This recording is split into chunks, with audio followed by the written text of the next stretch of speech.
ইসলামী bank আছে কিনা, বা দখল হয়ে গেল কিনা, বা ইসলামী ব্যাংকের টাকাগুলো শেষ হয়ে গেল কিনা, এরকম একটা জায়গা থেকে অনেকের মধ্যে একটা আতঙ্ক কাজ করে। আমি আপনাদেরকে আজকে মোহতারাম ইমাম সাহেব যে বিষয়ে কথা বললেন, উনি ইসলামী অর্থনীতি নিয়েই কথা বলেছেন। ইসলামী অর্থনীতি কিন্তু মুসলমানদের জন্য একটা গুরুত্বপূর্ণ বিষয়। নামাজ যেমন ফরজ, ইসলামী অর্থনীতি মেনটেন করাটাও ফরজ। যেমন এখানে হালাল রুজির কথা বলা হয়। আমি একটা হাদিস আপনাদেরকে শোনাই। আল্লাহ নবী সাল্লাল্লাহু আলাইহি ওয়াসাল্লাম বলেছেন, লা তাজুলু কাদামা ইবনে আদম হাত্তা ইউসআলা আন খামসিন।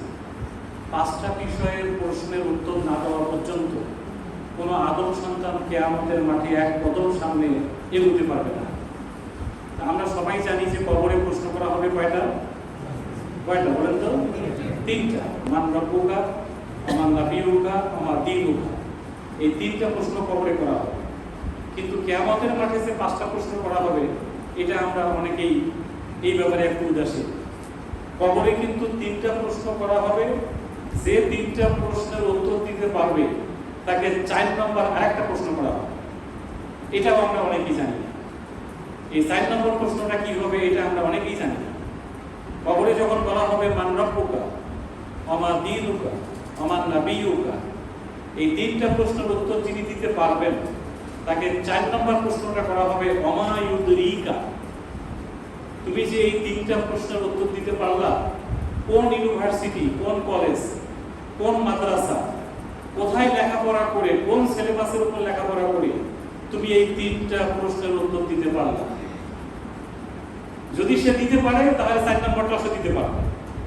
4 নম্বরে সে বলবে করাআতু কিতাবাল্লাহ। আমি এই তিনটা প্রশ্নের উত্তর দেওয়ার জন্য আমার জীবনের সিলেবাস ছিল আল্লাহর কোরআন। সুবহানাল্লাহ। ওয়া আমানতু বিহি ওয়া সাদ্দাকতু। এই কোরআনের উপরে আমার ঈমান ছিল। এই কোরআনকে আমি বুঝেছি, পড়েছি, মেনে নিয়েছি। কোরআনের চরিত্রে আমি চরিত্রবান হয়েছি। এই কারণে আমি তিনটা প্রশ্ন উত্তর দিতে পেরেছি। এখন আসেন হাসরের মাঠ। এই মাঠে 4টা প্রশ্ন করা হবে, 5টা প্রশ্ন করা হবে। লা তাজুলু কাদামা ইবনে আদম। আদম সন্তান এক কদম সামনে আগাইতে পারবে না। হাত্তা ইউসআলা আন খামসিন। যতক্ষণ না 5টা প্রশ্নের উত্তর না দিতে পারবে। নাম্বার 1, আন উমুরিহি।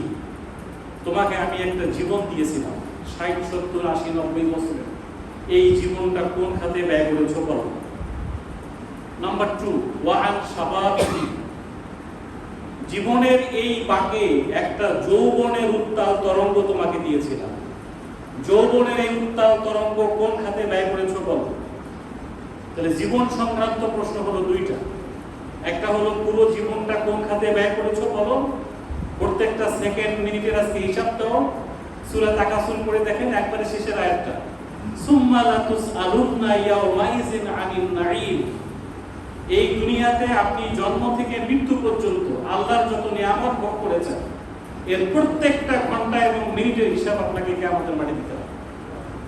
এবং এই জীবনের মাঝখানে যৌবন কালটা তুমি কোন খাতে ব্যয় করেছো। যৌবন কালটাই হলো জেনজি, এটাই হলো আলফা।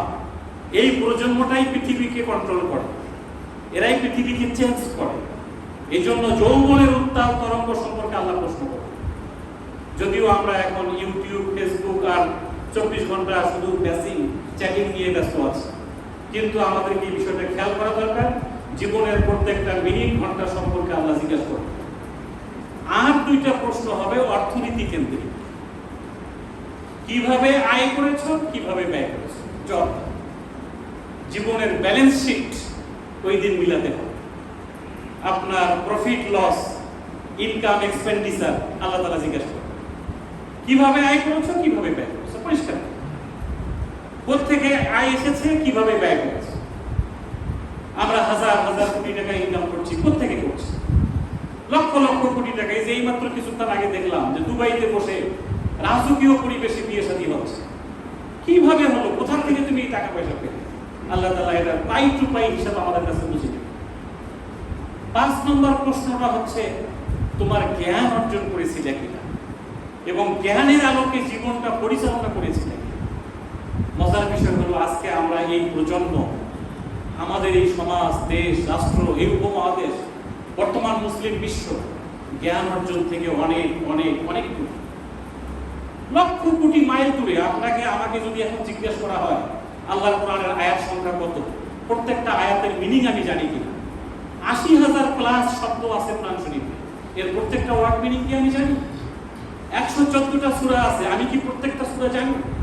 কোরআন শরীফের একটা শব্দ কি অসল, অকেজ চলবে না? এটা কোরআন শরীফে একটা সূরা কি আমার জন্য এটা অচল, এটা দরকার নেই পড়ার?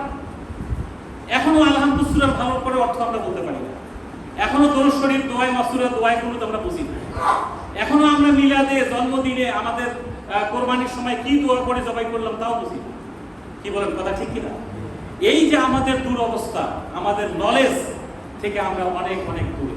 যতদিন মুসলমানদের হাতে নলেজ ছিল, জ্ঞান বিজ্ঞান পৃথিবীর মুসলমানরাই ডমিনেট করেছে। আজকের মুসলমানদের এই জায়গাটা দখল করেছে ইহুদি খ্রিস্টানরা। এই যে সুদ নামক একটা ভয়াল চিত্রের সাথে আমরা পরিচিত, যে কথাটা কিছুক্ষণ আগে হুজুর বললেন, আল্লাহর কোরআন বলছে আল্লাহ তাআলা সুদকে হারাম করেছেন। আল্লাহর নবী বলেছেন সুদের ৭০ প্রকারের গুনাহ, এর ছোট্ট গুনাহটা হচ্ছে নিজের মায়ের সাথে ব্যভিচার করা। নাউজুবিল্লাহ। নিজের মায়ের সাথে ব্যভিচার করার গুনাহ আমি করব, আবার নামাজ পড়বো, রোজা থাকবো, হজ করব, এটা কি হয়? মায়ের সাথে ব্যভিচার করার গুনাহ করব, আমি বড় মসজিদের প্রথম সারিতে এসে বসবো, আমি মসজিদের মোতাল্লি হবো, এটা কি হয়? আল্লাহ নবীর হাদিস, সুদের ছোট্ট গুনাহটা হচ্ছে মায়ের সাথে ব্যভিচার করা। নাউজুবিল্লাহ বলেন সবাই। কোনো না কোনো ভাবে আমরা সুদের সঙ্গে জড়িয়ে পড়েছি। এটা আপনার আমার দোষ না, এটা জাতীয় সমস্যা আমাদের। এটা হেড অফিস হচ্ছে ইসরায়েলি, সুদের হেড অফিস হচ্ছে ইসরায়েলি, এটার প্রবক্তা হচ্ছে ইহুদিরা। অথচ সূরা ফাতিহায় আমরা পড়ি গায়রিল মাগদুবি আলাইহিম ওয়ালাদ-দাল্লিন। আল্লাহ মাগজুব আর দাল্লিনের পথে আমাদেরকে তুমি নিও না, তুমি আমাদেরকে সিরাতুল মুস্তাকিমটা দেখাই দাও। গায়রিল মাগদুব আর দাল্লিন হচ্ছে ইহুদি খ্রিস্টানদের পথ, এরাই হচ্ছে সুদের প্রবক্তা। এই সুদ নামক করাল গ্রাসে আমরা জড়িয়ে পড়েছি। এই জন্য আজকে আমাদেরকে এই সুদের হাত থেকে বাঁচার জন্যই 1983 সালের 30শে মার্চ এদেশে ইসলামী ব্যাংকের যাত্রা শুরু হয়েছে। দুইটা উদ্দেশ্যকে সামনে রেখে, একটা হলো জাহান্নামে যেতে হবে সুদ খাইয়ে, এই গুনার হাত থেকে জাতিকে বাঁচানো, আর একটা হলো মানুষকে নিজের পায়ে দাঁড় করায় দেওয়া। এই দুইটা জায়গায় কোরআন এবং হাদিসের দৃষ্টিকোণ থেকে সম্পূর্ণ শরিয়া ভিত্তিক একটা ইসলামী ব্যাংকের যাত্রা শুরু হয়েছে। যেহেতু এখানে ইসলাম আছে, এই কারণে ষড়যন্ত্র আছে।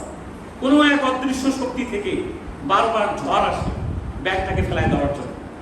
আলহামদুলিল্লাহ হাঁটি হাঁটি পা পা করে আজকে ইসলামী ব্যাংক এই জায়গায় এসেছে। আমি আপনাদেরকে বলবো, মাঝখানে একটা গুজব ছড়িয়ে গিয়েছিল যে ইসলামী ব্যাংক শেষ। এই গুজবটা কিন্তু আগেও ছড়ানো হয়েছিল, সেই 17 সালে, 2017 সালে, 19 সালে, 21 সালে, 22 সালে ছড়ানো হয়েছে। সবকিছুর মোকাবেলায় আপনাদের সহযোগিতায়, আমি যেহেতু সৌদি আরবে অনেকদিন ছিলাম, আমি দেখেছি মানুষ কাবা ঘরের গিলাফ ধরে দোয়া করে, আল্লাহ তুমি বাংলাদেশের ইসলামী ব্যাংকটাকে হেফাজত করো। এটার সাথে আল্লাহর ঘরের কাবা ঘরের সম্পর্ক আছে। যে প্রতিষ্ঠান আল্লাহর কোরআনের আয়াতের উপর দাঁড়িয়ে থাকে, এই প্রতিষ্ঠান দুনিয়ার কোনো শক্তি ধ্বংস করতে পারবে না। কি আপনারা কি বলেন? এই জন্য আমি আপনাদেরকে বলবো, আসুন আমরা আছি আপনাদের পাশে। এই যে মাঝখানে বর্তমান সরকার এবং বাংলাদেশ ব্যাংক আমাদেরকে সাপোর্ট দিচ্ছে, তারা বলেছে ইসলামী ব্যাংককে রক্ষা করতে হবে। পার্লামেন্টে এই নিয়ে দীর্ঘ সময় কথা হয়েছে। সব সরকারি দল, বিরোধী দল সবাই চাচ্ছে ইসলামী ব্যাংক টিকে থাকুক। এই প্রতিষ্ঠানটা ধ্বংস হলে দেশ ধ্বংস হয়ে যাবে, দেশের অর্থনীতি ধ্বংস হয়ে যাবে। দেশের একটা বড় ধরনের অর্থনীতি এই ব্যাংকের হাতে। এই ব্যাংক না থাকা মানে পুরো দেশ, মুসলিম বিশ্ব অচল হয়ে যাবে। ইসলামী ব্যাংকের মডেল নাইজেরিয়াতে প্র্যাকটিস হচ্ছে। আমাদের ব্যাংক থেকে হেড অফিসের লোকজন নাইজেরিয়াতে যে ইসলামী ব্যাংক তৈরি করে দিয়েছে। দুবাইতে, আল রাজিতে, সৌদি আরবে, এবং সৌদি আরবের ইসলামিক ডেভেলপমেন্ট ব্যাংক, যেটা ইসলামী উন্নয়ন সংস্থা, জেদ্দায় তার হেড অফিস। এইখানে অন্য দেশের প্রতিনিধি এসে বলছিল যে আমরা আমাদের দেশে একটা ইসলামী ব্যাংকিং করতে চাই, তোমরা আমাদেরকে সিস্টেম বলে দাও। ওরা বলছে বাংলাদেশে যাও। বাংলাদেশের ইসলামী ব্যাংক আন্তর্জাতিক ব্যাংক, এটা একটা ইসলামিক ব্যাংক, সারা দুনিয়াব্যাপী আমাদের কার্যক্রম আছে। আমি 6.5 বছর আন্তর্জাতিক অঙ্গনে কাজ করেছি। আপনাদেরকে অনুরোধ করছি, আসো। আপনারা এই যে মাঝখানে গুজবটা হয়ে গেছে, কেটে গেছে, এবং সেই চেয়ারম্যান, সেই গভর্নিং বডি চলে গেছে, সেই আমাদের যে বোর্ড দেওয়া হয়েছিল এটাও চলে গেছে। একজন ফ্রেশ মানুষকে এখন ব্যাংকে দেওয়া হয়েছে। ব্যাংক তার পূর্বের জায়গায় ফিরে এসেছে। আমরা হারিয়ে যাওয়া যারা গুজবে কান দিয়ে অ্যাকাউন্ট নিয়ে চলে গেছে তাদেরকে আমরা আবার ফিরে নিয়ে এসে আগের অ্যাকাউন্টের সাথে আমরা লিঙ্ক করে দিচ্ছি। এখানে মুদারাবা, মুশারাকা, বাই মুআজ্জাল, বাই মুরাবাহা ইসলামিক কনসেপ্টের আলোকে আমরা শরিয়া ব্যাংকিং করছি। সম্পূর্ণ মুদারাবা কনসেপ্টে ডিপোজিট নেই। মানুষকে মুদারাবা, মুশারাকা, বাই মুরাবাহা সিস্টেমে আমরা বিনিয়োগ করি। এগুলো আলোচনার বিষয়, বোঝার বিষয়, এটা সেমিনারে কথা বলার বিষয়। আপনারা এই ব্যাপারে স্টাডি করুন, আমাদের সাথে আসুন, কথা বলুন, কিভাবে ইসলামী ব্যাংকিংকে আরো সুন্দর করা যায়, আরো ডেভেলপ করা যায়, আপনারা আমাদেরকে পরামর্শ দিবেন। আপনাদের সবাইকে আমাদের এই শাখাতে আমন্ত্রণ জানিয়ে এবং ইসলামী ব্যাংকিংকে ধারণ করার আমন্ত্রণ জানিয়ে আমার এখানে এক কাপ চায়ের দাওয়াত দিয়ে আমার কথা আমি এখানে শেষ করছি। সবাইকে মোবারকবাদ। আসসালামু আলাইকুম ওয়া রাহমাতুল্লাহ।